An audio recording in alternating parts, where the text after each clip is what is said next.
Hello, my beautiful people. How are we doing? I am back. Today, I want to talk about a very sensitive subject, but me as a clinical psychologist, clinical hypnotherapist, and a sexologist or sex therapist, I am able to raise this topic. Last year, I came in contact with that. It was never a part of my field, of my reality. And lately, I have been really digging into it, researching, and it also is starting to show up and pop up in the media world more and more. Give me more. Let me be like I'm a new black. You're cutting in your heart.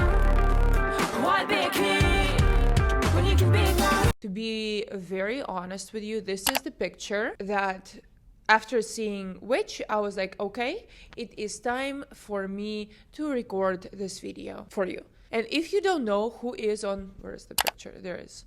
On this picture, this is Ethan Slater, I think the boyfriend of Ariana Grande, and her brother. So today we will be talking a little bit about incestual love. Very interesting topic to dive into. A little bit about incestual love, a little bit about the relationship. Also check out my new microphone. I am like hello 1 2 3. I am talking to you. I have my little cool microphone that I'm going to be recording this video with. Yes, we're going to dive into relationship and this very sensitive topic of brotherly and sisterly love that can and probably is affecting your relationship. The amount of people that have dealt with this is much higher than regular, and you can find a lot of information online about the incestual relationship in terms of mother-father to the kid, but not a lot about sibling love, right? The love of the siblings that went a little too far, and then people who grow up are struggling with creating a long-term relationship, are struggling with creating families, getting pregnant, etc. It is a big subject. Honestly, me personally, in terms of the sibling love, even though I do have a younger brother, it was never a thing. Like my sibling pattern growing up was more of a dominant slash rivalry, if it makes sense, and less of a loving connection, okay? Well, let's start from the top. Let's start from the Oedipian complex. When we grow up, when a kid is growing up, and this is something very important to mention first, the first sexual partner that you are going to obtain is your mother if you are a boy, and your father if you are a girl. At the age of 5 years old, we start creating and learning how to create the relationship with the opposite sex, right? Daughter, father, son, mother. And that begins our sexual relationship. Even though surprisingly, as they say, studying sexology, the sexual pattern or sexual behavior starts even when we are in the womb. When we are in the womb, they say that the embryon already can start having some arousals. It has a reflex, a sexology or sexy reflex. It's my sexy reflex. That's my sexy reflex when you go. However, when you are getting to the age of 5 years old, this is when you start developing this social sexual relationship, right? With somebody who is a different person, with somebody of the opposite sex, and you start a kid starts training his flirtatious mood, right? Because what is sexual relationship? Someone that you can love, right? It's procreation. Procreation and love goes hand in hand. So we project when we're 5 years old, we're like, oh, wait, daddy. When you're a girl, you see dad as the only male, right? He gives you love. He takes care of you. He protects you like the father, the protector, the caretaker, the caregiver. All that stuff, that big masculine figure. And a girl starts to learn how to be flirtatious with him, right? It goes, ha, he. And it starts to try to learn how to get the love of her father. That's why girls develop much younger than boys, because we have to, unfortunately, work harder, right? Boys don't have to work as hard, because to get motherly love, you already have it. She gave birth to you. There is nothing bigger and larger than motherly love. So you don't have to learn the skill of flirting at that age to receive that partner, right?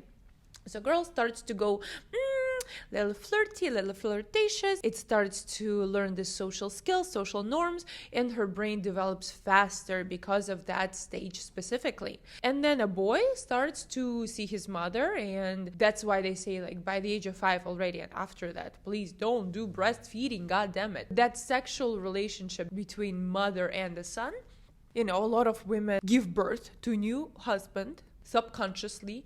They get turned on by this idea. A lot of women get turned on physically when they're breastfeeding a boy, right? There was this story, and a very interesting story that I heard in a psychology department when we were discussing the sexual, upbringing and relationship. One girl who was homosexual, she was a lesbian.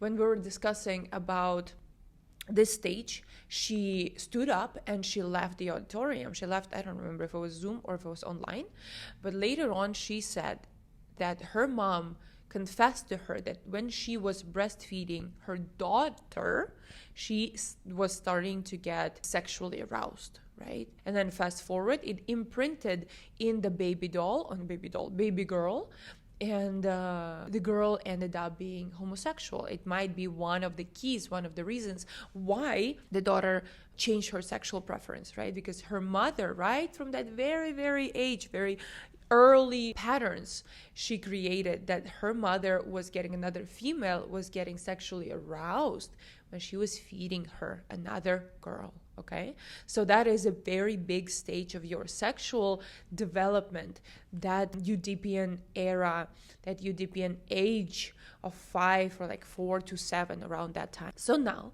what happens when we have a sibling? Sometimes what happens is that this crisscross love affair that is supposed to be happening at that age, when a boy is trying to get the love of the mother, and then a girl is trying to get the love of her father, it gets shifted onto your sibling. When there is something happening in the family, within the family, when it's either uncomfortable or unapproachable, your parents, or they're too cold, or they're not giving you that amount of attention and love, and you're not able to play out these processes with your parents, you can shift it towards your sibling. And it happens more often than you can think. So if you're watching this video, I'm not going to ask you to comment down below because I don't want you to come out with that. But yes, that happens. And that's when we start getting, you start getting these sexual tendencies, you start discovering this libido energy, and then you shift it onto the sibling of an opposite sex, hopefully. Sometimes it can even happen with the same sex. And that's when, actually very recently, I'm a jungle boy. I'm an island boy. The twins from the viral song I'm an Island Boy, what happens to them? They have confessed that they have sexual relationship, and they have had sexual relationship between each other. So that happens as well. It's very hard to be in control of those boundaries at that age, specifically when you have an older sibling, when there is an age of 4 years plus. That might be considered harassment, that might be considered sexual assault already. When your sibling or you are older by 4 years old or more, either you are starting these games, or you are being the initiator, or you're even taking or partaking in this activity, you are considered to be, or that person is considered to be, a sexual aggressor, right? That is already legally, in legal terms, it's considered to be a sexual assault or a rape. It's 4 years in minors specifically. I'm talking about minors right now, right? Of course, if your sibling was older than 18 years old, that's criminal. But even before that, the 4-year difference is considered to be an assault, a sexual harassment, and the raping. I think I will have to beep beep this word. Because a person who's 4 years older, like think about you at that age, you're 10, the other person is 6, 11, 7, 9 and 5. Why it can be very dangerous. Anyway, I discussed why it can happen, right? Something in this crisscross with mother-father love is off, and you are either being used. Usually if you at 4 or 5 years old, you don't change that and you don't shift that to a younger kid. But your older sibling might be taking you or pushing you towards some sexual games. And yes, it can be innocent. It can be, oh, what do you have here? It can be a little more of a discovery thing, right? Like you have something in between your legs that is different from me, and I have something in between my legs that's different from you. But when it goes hand in hand with a sexual excitation, that is when it comes out of norm. That is when it becomes less normal, because when the imprint happens to be more emotional, not just a discovery, like when you go to a kindergarten, you and your boys and girls around you like show things, you show your genitals around, you're like, well, I have this, I have that, oh my god, we're so different, ha ha ha, what happens? But when it comes with an excitation or some kind of an emotional addition to that, that's when this pattern breaks down. And it can be, and usually is, not a very healthy situation growing up. And why it is not healthy? Because instead of separating from your parents, like in the norm, right, it's supposed to be happening. When a girl grows up, she realizes that her mom and her dad are a couple, and now it's time to go and find another boy. Obviously, there is an age difference, right? They're my parents, we're living through different experiences. When I'm in my teens, they're in their 40s or 30s, etc. 50s, I don't know. But when it happens with a sibling, it's harder to separate, because more often than not, you are in the similar generation, right? And you're going through the same things in life. So you create this tandem, you create this relationship. Me and my sibling are more like a family, are more like husband and wife than I can be with my mom or dad, even though that happens as well. If you're interested, I can do a separate video for that. However, when the incestual relationship happens with the sibling, the separation can take longer, and the separation will be much, much harder. To separate from your sibling, it has to go on a lot of different levels. And you might think, I have a lot of friends actually that I've discussed it with, and as I told you, it happens much more often than not. Like, I'm surprised how often it actually happens. So with your sibling, the separation, you might feel like, okay, I'm having my own relationship already, I'm sleeping with other people, I am, having my own friends circle, etc., but I still feel connected. And that feel connected is freaking dangerous, because in your subconscious family system, you and your sibling created a family. You created a husband and wife partnership. You created this tandem, this, hello, we're together. La la, me and my sibling, we will go through life together. Yes, we kind of have our own separate lives, but I still feel close. I still feel like, if anything, I have my husband and wife next to me. What happens in these families? More often than not, they choose subconsciously a partner that they will not be 100% satisfied with. They will choose somebody who is not meeting their requirements age-wise, financial-wise, who will be not big of a threat, who will satisfy their other needs. But they will always give 50%, 30%, 20% into this relationship, the one that they're creating with their partner, because it's safe. It's safe. We have somebody who is safe. Yes, I might procreate from it. I might have children with him. Whereas actually, I've noticed it's hard for girls to get pregnant and for guys to impregnate their actual partner when they still have that unseparated relationship with the sibling they had ancestral connection with, or even find somebody.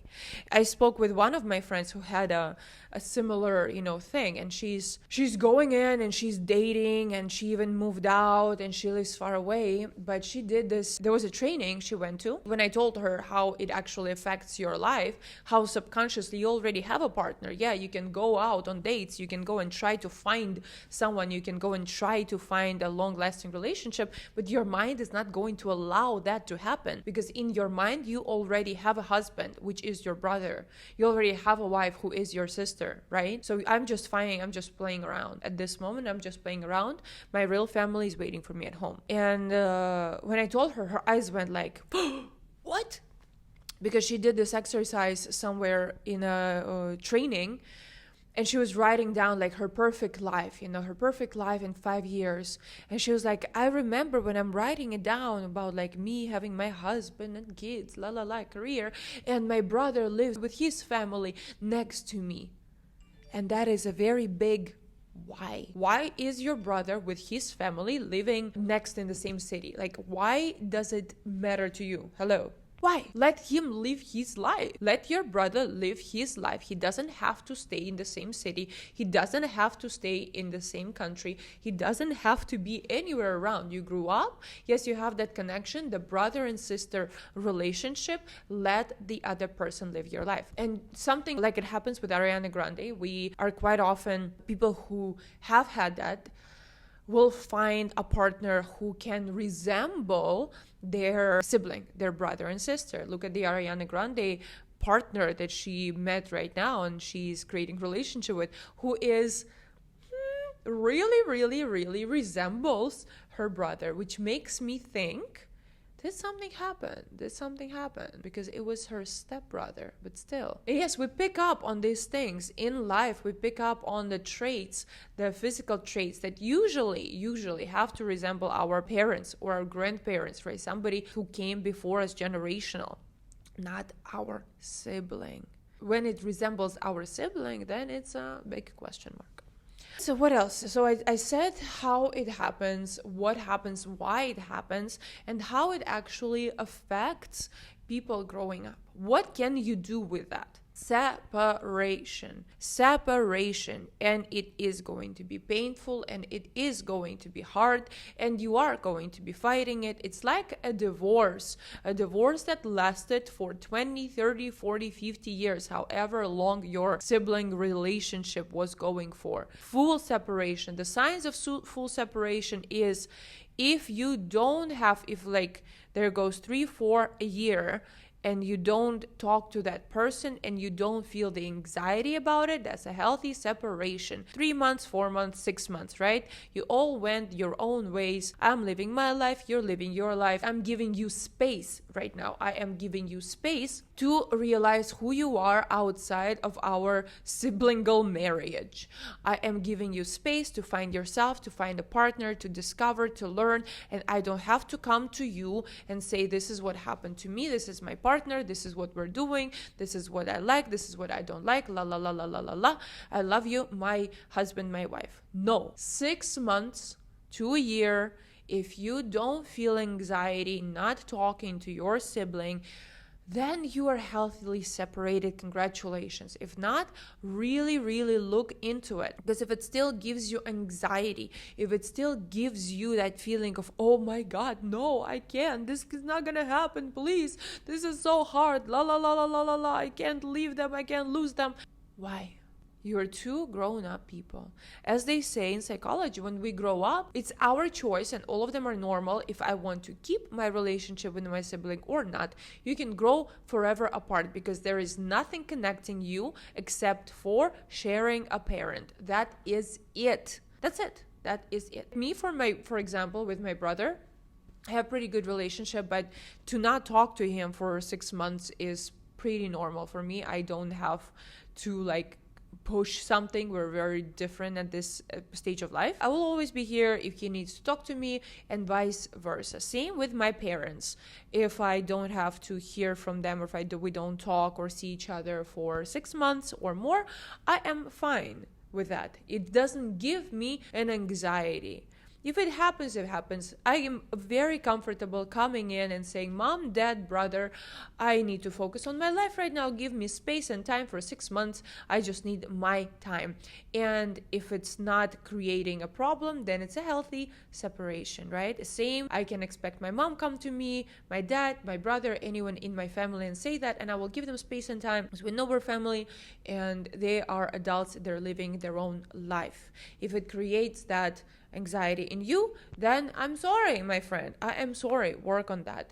That is something that can be really ruining your relationship moving on. And yes, that is what I wanted to discuss with you today. It's a very interesting subject, very interesting topic. It happens much more often than you can think, than you do think. It's like absolutely everywhere around us, in the media, not in the media. And if you start looking into it, start paying attention. Try not to find a partner who is still in relationship with their siblings, but more often than not, it still has to do with you as well. And separate, my friends, as they say, when you fully separate from your family, your full potential lays on the other side of separation. When you fully separate from your family, from your parents, from your siblings, then you come to your own full potential, which I wish for you. Anyway, my name is Elizaveta Sullivan. I love you so very much. I will see you in the next video. Don't forget to hit subscribe button on my Instagram, on my channel, YouTube, and I will see you in the next video. Let me know down in the comments below if you have any questions or if you have ever experienced a partner who was in this type of sibling marriage. Okay? I love you.